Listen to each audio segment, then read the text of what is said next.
नमस्कार दोस्तों, स्वागत है आपका बहुत बहुत Ramanuj maths classes online channel पर।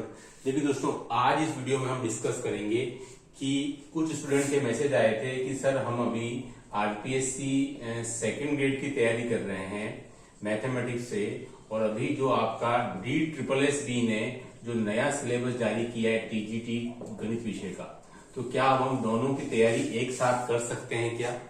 मेरा आप कहने का मतलब समझे होंगे कि जो student RPSC second grade maths की तैयारी कर रहे हैं तो वो DSSS टीजीटी मैथ्स की भी अगर तैयारी करना चाहें तो क्या दोनों के सिलेबस में सिमिलरिटी है?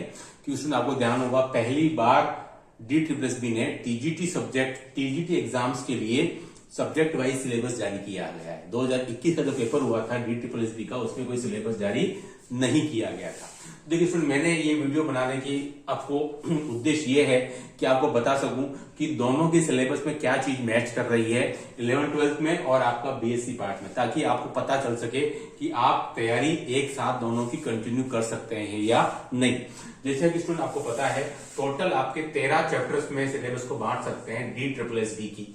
तो उसमें से मैंने टॉप 6 को बनाया है, बाकी के 7 को नेक्स्ट वीडियो में अपन बनाएंगे।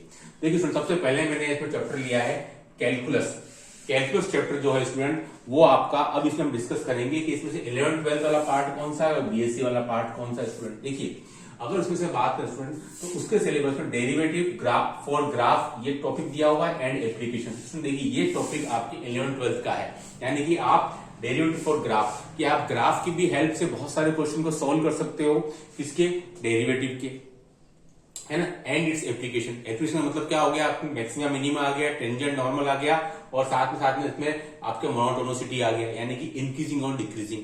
ठीक है, तो ये जो आपकी लाइन लिखी हुई है सिलेबस में, डेरिवेटिव फॉर ग्राफ, यानी कि आप डिफरेंट फंक्शंस के डेरिवेटिव को ग्राफ के माध्यम से समझ सकते हैं स्टूडेंट, और साथ में उसके एप्लीकेशन मैंने तीनों बता दिया आपको, मैक्सिमम मिनिमा, मोनोटोनिसिटी यानी कि increasing decreasing function, and tangent normal. तो ये पॉइंट जो उसमें दिया हुआ है 11th-12th का। तो बीएससी पार्ट का कौन सा स्टूडेंट? बीएससी पार्ट का वॉल्यूम एंड एरिया वाला है। ध्यान रखना, ये 9-10 का टॉपिक नहीं है। वॉल्यूम एंड एरिया ये आपको पता हो तो आरपीएससी ने जो लास्ट टाइम 2022 में विज्ञप्ति आई थी, उसमें नया चैप्टर ऐड किया था आपके एडवांस कैलकुलस टॉपिक में, वॉल्यूम एंड एरिया। ठीक है, तो ये आपको मिल जाएगा। देन वेक्टर कैलकुलस तो आपको ऑलरेडी पहले से टॉपिक था, जिसमें कि आपके सारे टॉपिक दिए हुए हैं। डाइवर्जेंस हो गया, इसमें आपके ग्रेडियंट हो गया, कर्ल हो गया, सारी थ्योरम्स हो गई, ग्रीन्स थ्योरम, स्टोक्स थ्योरम, वो सब है। तो ये दोनों टॉपिक आपके ऑलरेडी बीएससी पार्ट में है। ये टॉपिक आपके एडवांस कैलकुलस के अंदर है, ध्यान से सुनना, और ये टॉपिक आपको ऑलरेडी वेक्टर कैलकुलस में है। तो यानी कि कैलकुलस में जो DSSS का कैलकुलस टॉपिक है, उसमें से ये पॉइंट आपका 11th-12th का है और ये बीएससी पार्ट का है। नाउ एल्जेब्रा, देखिए एल्जेब्रा में आपके दो टॉपिक मिल रहे हैं। एक तो कॉम्प्लेक्स नंबर जो आपके DSSS ने जारी किया है, 11th-12th का है, एक रिलेशन एंड फंक्शन वाला।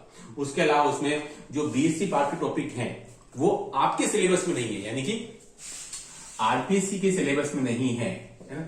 आरपीएससी के सिलेबस में जो टॉपिक नहीं है, यानी कि जो DSSS ने जो जारी किए हैं एल्जेब्रा के अंदर, बीएससी पार्ट के टॉपिक्स वो आरपीएससी के सिलेबस में नहीं है, इसलिए आपको नहीं पढ़ना है। Now comes real analysis. तो देखिए रियल एनालिसिस में भी आपको 11th-12th तो कुछ है ही नहीं, ये तो पता है, तो ऑलरेडी आपका बीएससी पार्ट ही है। यहां से स्टूडेंट उसमें दिया हुआ रियल नंबर सिस्टम, ये भी ध्यान रखना 9-10 का नहीं है स्टूडेंट, ये आपके बीएससी पार्ट का। जो सबसे पहले रियल एनालिसिस टॉपिक आ रहा है आपका ordered field, complete ordered field, है ना, वो सब आपका रियल नंबर सिस्टम के अंदर है। देन सीरीज एंड देन आपका सीक्वेंस। तो ये पूरा टॉपिक आपका रियल एनालिसिस का एज इट इज मैच कर रहा है आरपीएससी से, रियल एनालिसिस से। ठीक है, जहां आपको आरपीएससी 4 से 5 क्वेश्चन देता है, उतने ही क्वेश्चन की संभावना यहां से बन रही है। यानी कि रियल एनालिसिस अगर आप तैयार करते हैं आरपीएससी वाला, तो वो एज इट इज DSSS वाला ही है, दोनों में कोई डिफरेंस नहीं है। Now comes to differential equation. ये स्टूडेंट ये भी आपके ग्रेजुएशन पार्ट में दिया हुआ है सेकंड ग्रेड के अंदर। ये आपका 11th-12th में डिफरेंशियल इक्वेशन आपके नहीं है, मैं बता दूं आपको। ठीक है, तो 11th-12th में नहीं है, लेकिन जो DSSS ने जो सिलेबस जारी किया स्टूडेंट, उसमें टॉपिक दिया हुआ है डिफरेंशियल इक्वेशन, यानी कि आपका वो 11th-12th वाला है।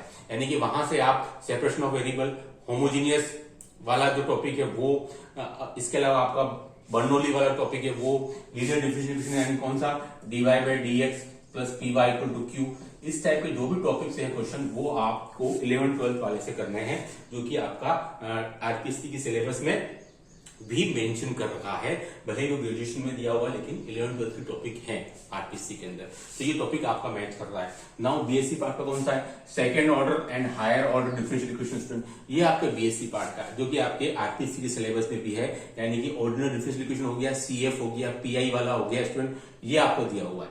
ठीक है, एग्जैक्टनेस ऑफ वो भी दिया हुआ है आपको, कौन सा, DY by D X equal to, है ना, ध्यान है आपको एग्जैक्टनेस वाला है, इसके अलावा आपके सीएफ पीआई वाला है, कांस्टेंट कोफिशिएंट वाला है, वो सब आपको इस कैटेगरी में आएगा सेकंड ऑर्डर हायर ऑर्डर के अंदर।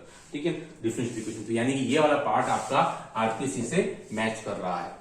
ठीक है, now come theory of function, theory of real function, इसमें स्टूडेंट आपका लिमिट दिया हुआ है, कंटिन्यूटी ऑफ फंक्शन दिया हुआ है एंड डिफरेंशिएबिलिटी दिया हुआ है। स्टूडेंट देखिए, ये जो तीनों टॉपिक हैं वो आपके गोकुल सैनी की जो बुक है एडवांस कैलकुलस, जो आपके बीएससी पार्ट में चलती है सेकंड ईयर के अंदर, वो उसमें ये आपके टॉपिक सारे दिए हुए हैं, तो आप देखिए ये लिमिट भी दिया हुआ है इसके अंदर, है ना, लिमिट के बाद में स्टूडेंट इसमें आपको कंटिन्यूटी भी दिया हुआ है एंड देन डिफरेंशिएबिलिटी, तो आप समझ सकते हैं कि टॉपिक बीएससी पार्ट के भी हैं और 11th-12th से भी है, तो आप दोनों में से कहीं से भी कर लेंगे तो भी आपका काम चल जाएगा, है ना। अंतर थोड़ा सा डिफरेंशिएबिलिटी में है क्योंकि यहाँ पर कुछ क्वेश्चन जो है वो आपके मल्टी वेरिएबल के भी आ गए, यानी कि एक्स और वाई के, तो आप बेहतर ये होगा कि आप इस बुक से पढ़ें एडवांस कैलकुलस से, रादर देन कि आप एसआर सैनी या किसी और बुक से पढ़ें इन टॉपिक्स को, भले दिख रहे हैं 11th-12th के, और इस बुक में भी मोस्टली क्वेश्चंस 11th-12th लेवल के ही हैं, 90% क्वेश्चन, है ना, इस बुक के अंदर जो आपके सेकंड ईयर में चलती है हमारे जीजी2 में और एमएलएसी यूनिवर्सिटी में गोकुल सैनी की, तो उसके शुरू के 3 टॉपिक यही वाले हैं, है ना। तो मैं चाहूंगा कि आप ये तीनों टॉपिक की तैयारी DSSB के लिए इस बुक से करें, और आरपीसी के लिए तो आपको 11th-12th से करना ही है, जो भी आपके आईआईटी मेंस लेवल की बुक है वहां से। ठीक है, इसमें टॉपिक आ रहा है टेलर्स थ्योरम स्टूडेंट, ये आपको बीएससी पार्ट का है, ये आपको मीन वैल्यू थ्योरम के साथ में, रोज थ्योरम के साथ में टेलर्स थ्योरम भी है एडवांस कैलकुलस में, इसके अंदर वो आपको आरपीसी के अंदर है, तो वहां से ये चैप्टर मैच हो रहा है। नाउ मल्टीवेरिएट कैलकुलस स्टूडेंट, इसमें मुझे कोई भी 11th-12th का नहीं लगा जो कि आपके आरपीसी में है। हाँ, बीएससी पार्ट में मैक्सिमम मिनिमा ऑफ 2 फंक्शंस आप पढ़ रहे हैं, वो आपको पढ़ना है। Now double and triple integral जो कि आपके एडवांस कैलकुलस में, वो पढ़ना है। ग्रीन्स स्टोक्स थ्योरम ये वापस आई है जो कि आपके स्टूडेंट यहाँ पढ़ती थी, इसमें थी वेक्टर कैलकुलस में थी। तो आप स्टूडेंट देख सकते हैं कि 11th-12th का और बीएससी पार्ट का, स्पेशली बीएससी पार्ट का आपका काफी सारा सिलेबस जो DSSB ने जारी किया सिलेबस, वो आपके आरपीसी से मैच करता है। तो ऐसी बात नहीं है कि सर मैं अगर सेकंड ग्रेड की तैयारी कर रहा हूं तो मैं DSSB का पेपर, हालांकि फॉर्म तो बहुत पहले ही भरे जा चुके हैं, और जिन स्टूडेंट ने फॉर्म भरे हैं वो भी शायद कंफ्यूज हो रहे थे कि सर हम तैयारी करें या नहीं करें। तो स्टूडेंट मैंने इस वीडियो में बताने की कोशिश की है आपको शुरू के 6 टॉपिक लेकर, बाकी के 7 टॉपिक हम डिस्कस और बात में करेंगे, टोटल 13 टॉपिक हैं।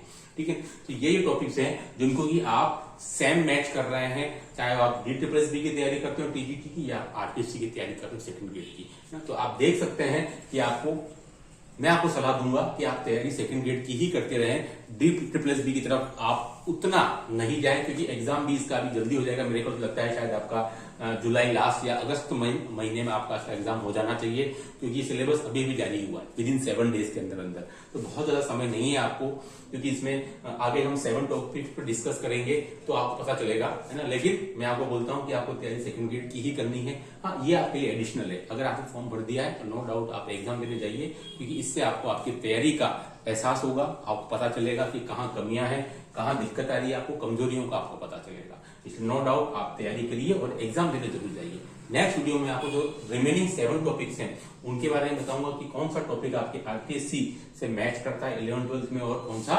बीएससी पार्ट में। इस वीडियो में इतना ही। Do like share subscribe channel. Okay, thanks, बहुत बहुत धन्यवाद।